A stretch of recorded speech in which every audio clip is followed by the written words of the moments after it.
Well, greetings and welcome to our study on Isaiah.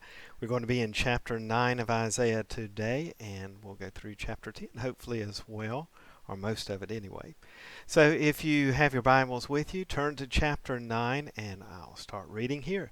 But there will be no more gloom for her who was in anguish. In earlier times, he treated the land of Zebulun and the land of Naphtali with contempt, but later on he will make it glorious by the ways of the sea on the other side of the Jordan, Galilee of the Gentiles. And God will indeed bring judgment on Israel and Judah, as Isaiah is prophesying, and we'll see this happen, if you remember, in 722 BC with Israel, and then 586 with Judah with the Babylons. But the time will come after all this occurs that Israel will be back in the land and things will be as they were meant to be, as Isaiah will begin to talk about as well.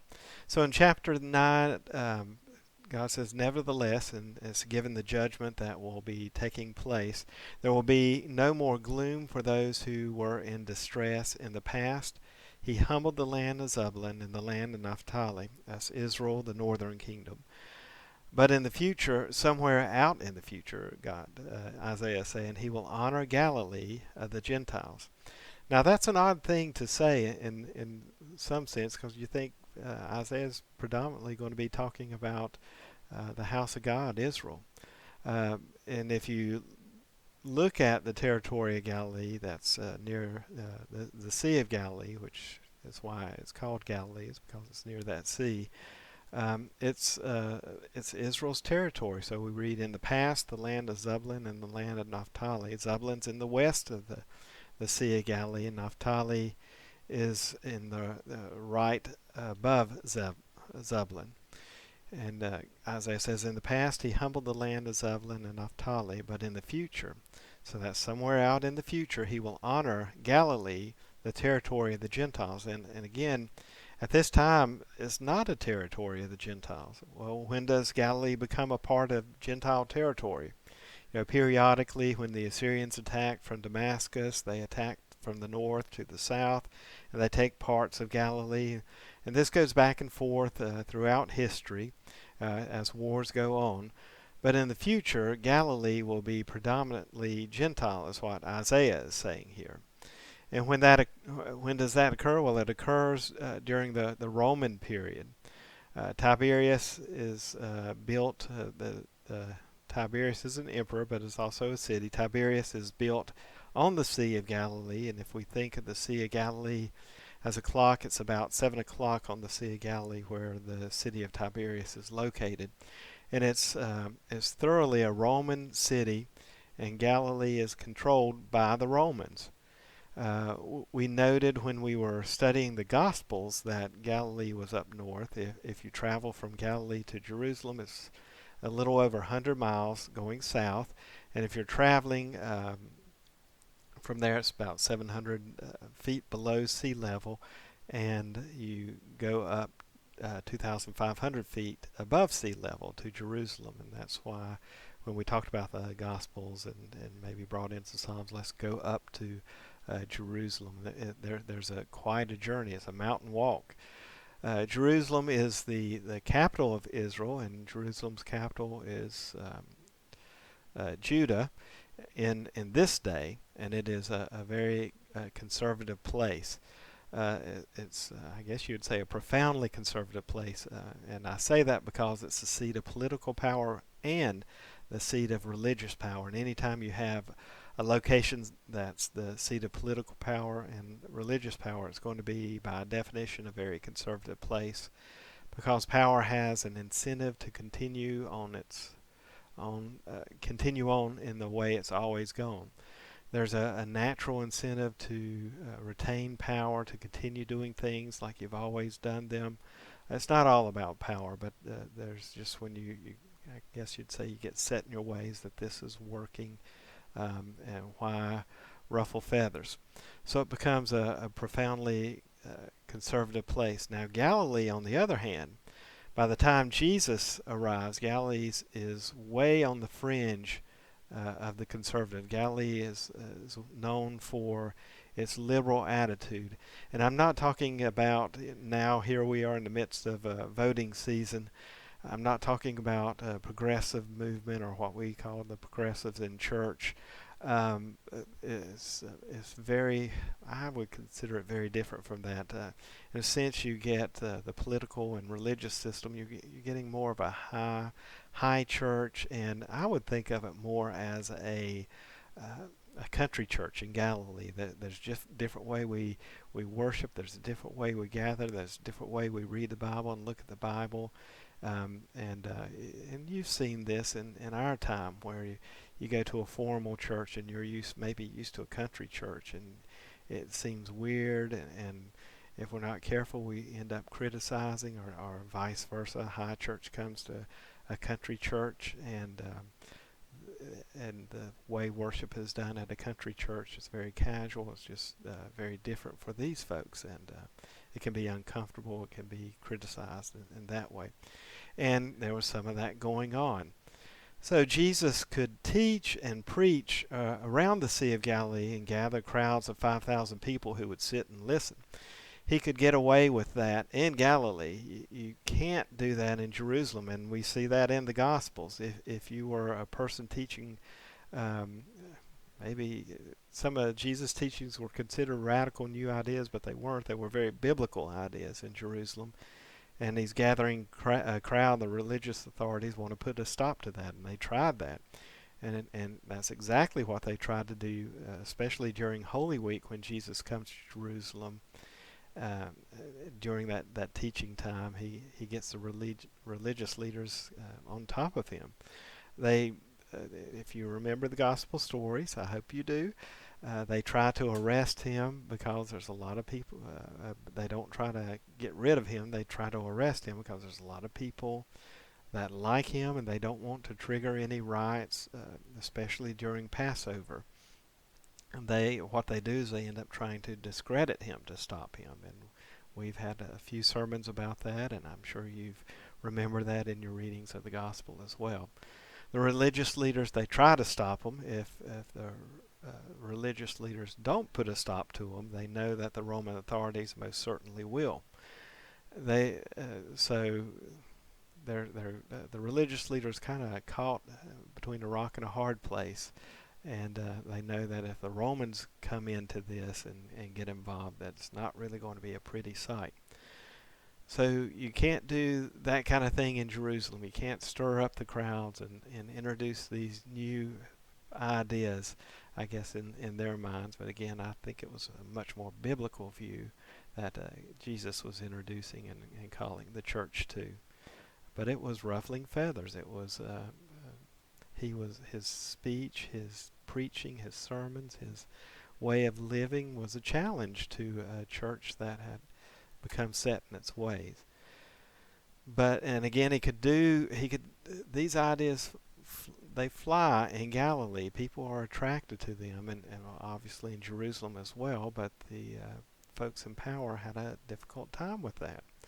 And they had a difficult time with his so-called radical ideas, and this idea of maybe causing change. I guess, again, we could say Jerusalem is a lot like Washington, D.C. It's the seat of power, but you add into that seat of political power also the seat of religious power as well. With religion and government as the seat of power, you can get a profoundly conservative place, so then the Romans take over the land, but they don't have a lock on everything. Galilee, they kind of let go. It's near the city of Tiberias. It's built right there on the shore of the Sea of Galilee. It becomes populated, and a great number of Gentiles, because the Romans built this capital there. A lot of times the Romans, especially the bigger officials, lived in Tiberias, and during at least outside of Jerusalem, and it was only when the big events were happening in Jerusalem that the Romans would come down to handle some of the population control there and make sure things didn't get out of hand. In addition to Tiberias, where the Gentiles had settled there, the Romans, we have the cities of the Decapolis, and we read about the Decapolis in Acts a little bit. Deca means 10, polis means city. And so there's 10 cities. 9 of the cities were to the east side of the Sea of Galilee, around the Jordan River, and 1 was to the west side, and the one was called Beit Shan. These are the cities built by the Greeks prior to the Romans coming in.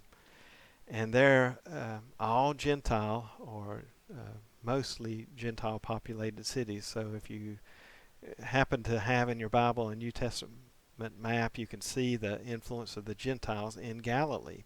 Tiberias is thoroughly a Roman city, so you can see how the Galilee has really been taken over by Gentiles.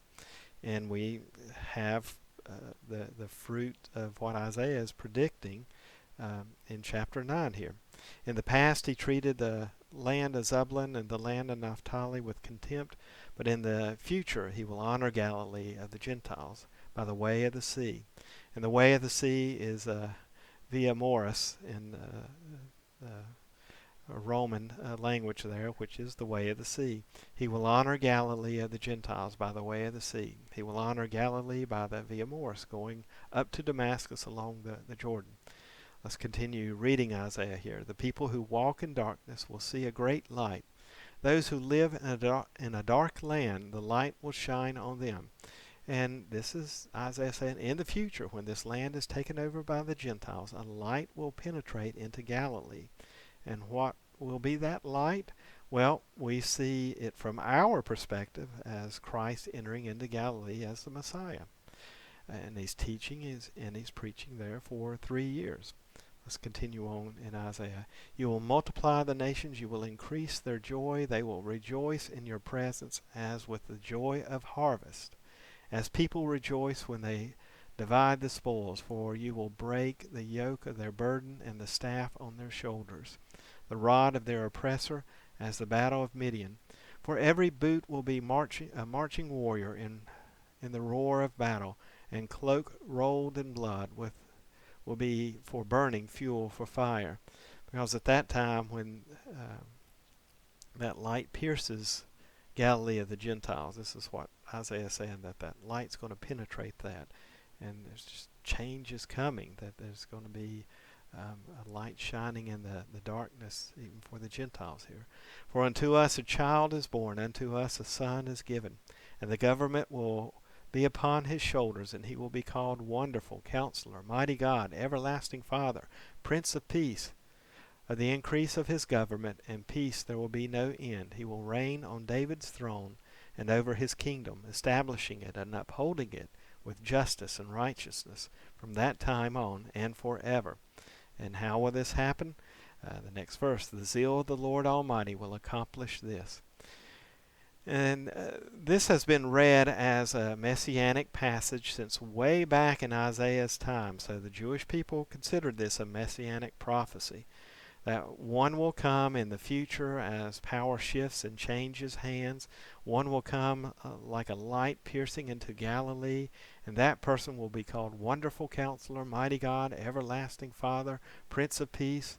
Of the increase of the government there will be no end. He will reign on David's throne and over his kingdom, upholding it, and it's basically saying he will be upholding it and establishing it with justice and righteousness.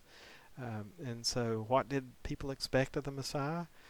We noted in our study of the Gospels that in Daniel chapter 9, the coming of the Messiah to Passover, Daniel said would be around 32 A.D. And there's an enormous messianic expectation. And what would they expect Messiah to do? Well, here it is in Isaiah chapter 9. He will be Wonderful Counselor, Mighty God, Everlasting Father, Prince of Peace. He will establish a government of peace. He will reign on David's throne, and his kingdom will be established to uphold justice and righteousness. Well, that's what the Jewish people expected when Jesus rode into Jerusalem on what we celebrate as Palm Sunday. The gospel tells us there were a lot of people shaking palm leaves, and some people say that the palm leaves were a symbol for swords. It was the king coming in to take over and proclaiming him. So they were proclaiming him to be Messiah, the Son of David. Blessed is he who comes in the name of the Lord. They expected him to go to the temple area to present himself before the Sanhedrin and the high priest, to be recognized as Messiah, elevated to David's throne, kick the Romans out, and usher in a whole new period of peace, justice, and righteousness. And that's exactly what they expected Jesus to do. And it's what Judas expected. And he was, I would say, puzzled because it wasn't happening. Judas knew that Jesus was the Messiah. And I think what was going on with Judas was he thought, if I can just get Jesus and the authorities, the Sanhedrin, the high priest, together, away from these crowds, because they're both playing up the crowds. At least I'm speculating in Judas' mind. And he's saying, if I can just get them away from the crowd, they can talk and understand and everything would be fine. But obviously we've read the gospel stories. Everything wasn't fine. It all went wrong, and Judas ended up hanging himself. So what do they expect the Messiah to be? Again, Isaiah says what he says here, a wonderful counselor. And this is the primary reason that Jews today don't accept Jesus as Messiah, because he didn't accomplish these things that Isaiah is proclaiming here. In the Jewish mind, what Messiah is supposed to do did not happen. He didn't come in and get recognized by the high priest and the Sanhedrin. He didn't take the throne of God. He didn't push out the Romans. And so they say this didn't occur, so Jewish people say they're still waiting on Messiah. And that's the reason most Jews who understand Scriptures reject Jesus as Messiah, because these things did not occur. In fact, quite the opposite, as we read the Gospels, occurred. Christians take Isaiah's passage and spiritualize it. We say Jesus will return. When he returns, these things will happen. Well, to the Jew, that's just not sound logic. It should have happened already, as they expected from what they were reading in the passage in Isaiah. He should have taken the throne, but instead he hung on a cross. Hence, we have two different faith communities, Christians and Jews. And the primary reason being the messianic expectations, whether they are fulfilled or not. And Jewish people say that didn't happen, and Christians say it did happen, and it's going to continue to happen. And here we have some pretty strong messianic expectations regarding the Messiah and what his kingdom will be like when it comes.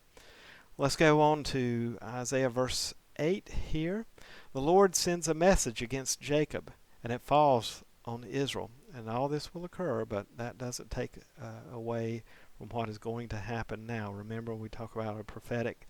There is a future messianic prophecy, but there's also something within the going to happen similar to that. Something's going to happen within the ears of those who are hearing that message now. Back to the Scriptures. And all the people know it.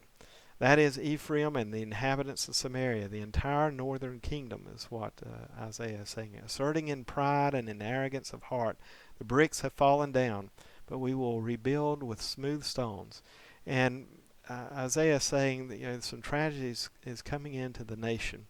And I would guess what's going on is some ego, some pride, or whatever it may be. They say, well we're going to rebuild it even better, and we're going to build it with dressed stones. And I can't help but think about 9/11. That's many of our leaders pulled out this passage, and it's a passage to testify of people who are disobedient to God, but they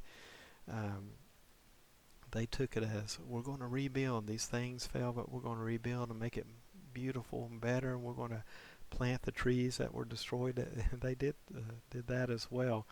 And it went along with the passage here. It's incredible. This is a passage of arrogance, not of comfort. And that's I'm sad that our politicians used this here to refer to 9/11 as we're going to rebuild things, when they didn't see that this passage was a passage about judgment towards a nation who has turned their back on God. But maybe that was a mistake that was in some ways intentional in the spirit realm.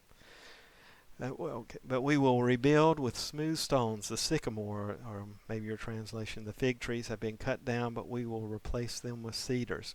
Therefore the Lord raises superior adversaries against them from Rezin, and as being the king in the northern kingdom, and provokes their enemies, the Arameans from the east and the Philistines from the west, and they devour Israel with gaping jaws. And that's for sure. If you look at an Old Testament map of Israel, the northern kingdom of Israel has been attacked by the Armenians of Syria from the north. They have been attacked by the Philistines on the coastal plains, and they've been devoured by both.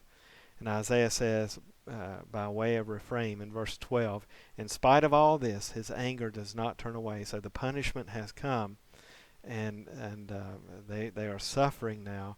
And this is a hard passage to take. In spite of all this, his anger does not turn away. God's still angry. There's still some punishment coming, and his hands is still stretched out. And we're going to keep hearing that. In spite of all this, his anger does not turn away. His hand is still outstretched or stretched out. And that's a vivid image. Israel is being disciplined by God using Syria and the Philistines to attack her. And even with all that suffering, his anger is not turned away. His hand is still raised up. Picture God with his hand up, about to strike again. And back into Isaiah's passage. Yet the people do not turn back to him who struck them, nor do they seek the Lord of armies. So the Lord cuts off head and tail from Israel, both palm branch and bulrush, in a single day. In verse 15, the head is the elder and esteemed man, and the prophet who teaches falsehood is the tail. For those who guide this people are leading them astray, and those who are guided by them are confused. Therefore the Lord does not rejoice over their young men, nor does he have compassion on their orphans or their widows. That's saying a lot right there, because we know throughout scriptures orphans and widows are quite close to God's heart. For every one of them is godless and an evildoer, and every mouth is speaking foolishness. In spite of all this, his anger does not turn away. There's our refrain again. And his hand is still stretched out. Isaiah continues in verse 18, surely wickedness burns like a fire. It consumes briars and thorns. It also sets the thickets of the forest aflame, and they roll upward in a column of smoke. By the wrath of the Lord of armies, the land is burned, and the people are like fuel for the fire. No one spares his brother. They devour what is on the right hand, but are still hungry. They eat what is on the left hand, but they are not satisfied. Each of them eats the flesh of his own arm. Manasseh devours Ephraim, and Ephraim Manasseh. In the nation they will be fighting against each other. The nation is divided and falling apart, and it's it's almost like what we're seeing here in the United States, different political groups just at each other's throat, to the point that they harm one another instead of and harm their nation instead of finding some kind of common ground. And together they are against Judah. And we get the refrain again. In spite of all this, his anger does not turn away, and his hand is still stretched out. Let's move on to chapter 10 here. Woe to those who enact unjust statutes, and to those who constantly record harmful decisions, so as to deprive the needy of justice, and rob the poor among my people of their rights, so that widows may be their spoil, and that they may plunder the orphans. Now what will you do in the day of punishment, and in the devastation that will come from afar? To whom will you flee for help, and where will you leave your wealth? Nothing remains but to crouch among the captives, or fall among those killed. In spite of all this, his anger does not turn away, and his hand is still stretched out. And it's not over yet, folks. Wave after wave with the refrain here, yet his anger is not turned away. It continues on. Punishment continues to come. So I want us to just go ahead and jump down to Isaiah chapter 10, verse 20. Now on that day the remnant of Israel and those of the house of Jacob who have escaped will no longer rely on the one who struck them, but will truly rely on the Lord, the Holy One of Israel. They turn away from God. They reject God, but in the end they come back, is what Isaiah is saying here. There will be a remnant that will stay true. A remnant Isaiah's passage, a remnant will return, a remnant of Jacob, of the mighty God. And we saw in our study of Kings, First and Second Kings and First and Second Chronicles, Ezra, Nehemiah, and Esther. At the end of Kings and the end of Chronicles, the northern kingdom is gone in 722 B.C. Then the southern kingdom is defeated in 586 B.C. and they're taken into captivity. But with the rise of King Cyrus, the great king of Persia, in 539 BC, some of the people come back, and we read their story in Ezra and Nehemiah. Others stayed behind in Babylon, and we read their stories in Esther. But after all this takes place, and indeed the north will fall and the south will fall, and the people go into captivity, but God will bring them back, and when he does, Isaiah says, "For though your people Israel may be like the sand of the sea, only a remnant within them will return." And we saw in Ezra that only about 10% actually come back. The destruction is determined, overflowing with righteousness. Everything that Isaiah is saying will come to pass, but a remnant will return and rebuild. Verse 23, "For a complete destruction, one that is determined, the Lord God of armies will execute in the midst of the whole land. Therefore this is what the Lord God of armies says, My people who dwell in Zion, do not fear the Assyrians, who strike you and with the rod and lifts up his staff against you, the way Egypt did. For in a very little while my indignation against you will be ended, and my anger will be directed toward their destruction." God saying, I'm going to use Assyria to discipline and punish you, Israel, and the northern kingdom. And when all that's finished, I'll take care of the Assyrians too. And how does he do that? He raises up the Babylonian Empire. That's how he does that, to defeat the Assyrians, and then they come down to Judah. The prophet Habakkuk, the minor prophet, says, "Why, O Lord, do you tolerate injustice? Why do you watch wrong and do nothing about it?" And you can imagine, after all of this suffering that's happened through Assyria and Babylon, that would be the heart's cry of God's people. Why do people suffer? And on and on.